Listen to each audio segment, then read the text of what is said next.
这个女人怎么也不会想到，王子爱上灰姑娘的故事会发生在自己身上。她以为男人和她一样是来面试工作的，出于好心，她将自己的心得和刚刚面试的经验一一传授，根本想不到面前的男人就是这个国家的国王。安妮的善良和真诚彻底引起了卡尔的好奇，他刻意隐瞒了自己身份，殊不知月老早已将他和那个陌生女生绑在了一起。安妮是专业的滑冰运动员，就连公主都为她痴迷，甚至还邀请她和闺蜜一起参加皇室的晚宴。可缘分就是如此巧妙，就在安妮想去找洗手间的时候，却意外闯入了国王的办公室。You, what are you doing here?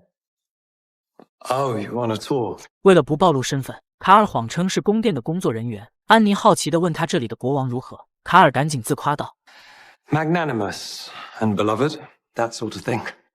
安妮笑着说，看这里的装潢和陈设，也能猜出国王很廉政，因为简直丑得超出想象。卡尔没想到会有人如此嫌弃自己的审美，有些脸红地辩解道 I think it's just perfect as it is. 参观结束后，安妮准备就此离去，可公主却对卡尔提出想举办滑冰比赛，她的目的就是要让她的偶像在所有贵族面前大放异彩。卡尔此刻还不知道安妮的身份和名字，为了能让公主开心，他只能温柔地答应下来。第二天还主动派人去和安妮商谈此事，纵然觉得莫名其妙，但国王亲自发出的邀请，安妮还是不敢随意拒绝。她和闺蜜心情忐忑地去见国王，却在会议厅见到了那个熟悉的男人。You, what are you doing here? I'm meeting the...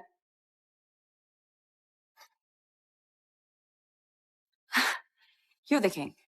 安妮简直不敢相信自己的眼睛，她之前竟然将国王当成了普通的打工仔，但国王显然并未放在心上，反而直接说想让两人留下来参加比赛。闺蜜不想放过这次千载难逢的机会，可安妮却满心想着回家开办自己的滑冰场。卡尔不想强迫安妮做任何事，让她和闺蜜商量。闺蜜以为安妮疯了，极力劝说她留下来，安妮只好选择妥协。她第一次享受了国王的贵宾所应有的待遇，不但有宽敞豪华的房间，还有各种华贵的礼服，每一件都足以抵得上安妮一整年的工资，足以表达卡尔的诚意。安妮和闺蜜盛装出席了皇家聚会，一亮相便成了全场焦点，大家都在猜测这个如出水芙蓉般的女人到底是谁。随着卡尔一步步走去，所有人都自觉地让出了道路。You look different. Thank you.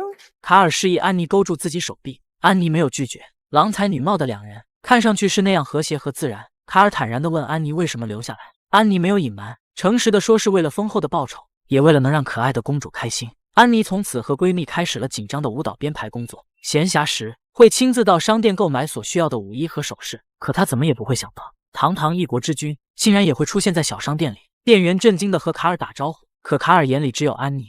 What brings you here? Pageant prep. You? I'm just running errands. 卡尔淡然地说他想亲自挑选一些礼物送给在意的人，可当安妮细问时，才得知他能想到的只有烂俗的卡片。安妮有些鄙视地说，这些是10几年前玩剩的东西，礼物也在更新换代。 Well, I appreciate your unsolicited advice.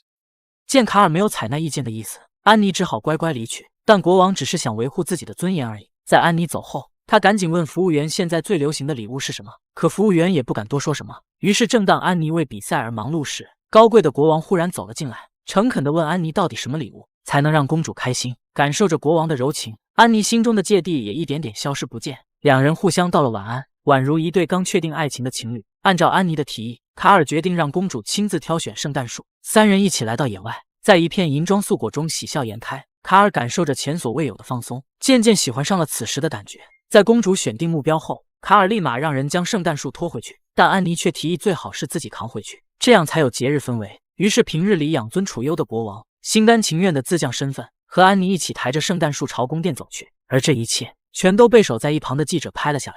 几个人一起布置了圣诞树，卡尔竟体会到了前所未有的温馨和成就感。安妮和闺蜜分享近几天的喜悦，两人都不敢相信安妮竟然会和国王有如此巨大的缘分。卡尔还故意和安妮去商店购物，以及虚心和安妮请教手工制作。当然，这些都只是他故意想和心爱的女人多待一会儿的手段而已。可两人却在这一次次相处中感情越来越深，看着彼此的眼神中也增添了别样的光彩。两人一起外出的事很快登上了报纸，但卡尔却并不在意，反而会盯着绯闻暗自发笑，回味那一刻的美好。可闺蜜的脚却在一次训练中意外拉伤，医生提议近1个月内不能比赛，可表演的日子已经所剩无几。闺蜜知道这场比赛其实是为安妮一个人设立的，她只是陪衬，于是劝说安妮勇敢地面对一切，就算一个人也要在众人面前绽放光彩。卡尔前来询问安妮进展，他不希望公主有任何失望和难过。安妮信誓旦旦地确保没问题，怎料卡尔竟忽然向安妮询问礼物挑选的事情。安妮没想到国王会因这点小事发愁，这也再次证明了他的和善和亲民，于是赶紧亲自带着卡尔去商店挑选礼物。整个过程中，卡尔就像是普通男朋友一般，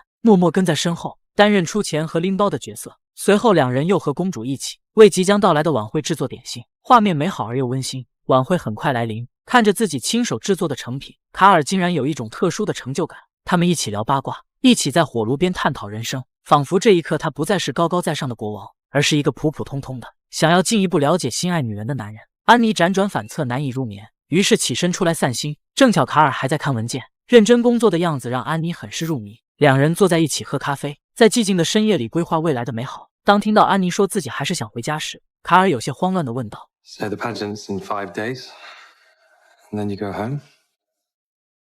I do. Although, What?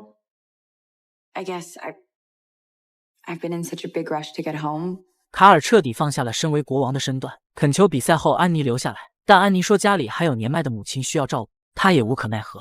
卡尔脸上肉眼可见的落寞与伤心，但她还是努力地展现出优雅淡然的笑容。闺蜜因急事提前离去，这让卡尔很是心急，他怕安妮也跟着消失，于是找她谈心。好在安妮并没有这样的计划，两人也渐渐打开了话匣子，聊起了彼此的经历。安妮第一次知道，原来高贵的国王也有一段悲惨的童年。两人的心再次迅速拉近，他们一起参加了公主的比赛，一起在夜晚的阳台上仰望星空，互相有意的两人一点点靠近，暧昧的气息回荡于整个天地。可就在两人即将接吻时，电话忽然响了起来，原来是闺蜜遇到了困难，需要安妮亲自前去解决。这次卡尔没有苦苦挽留，反而淡定地说道 It's getting cold.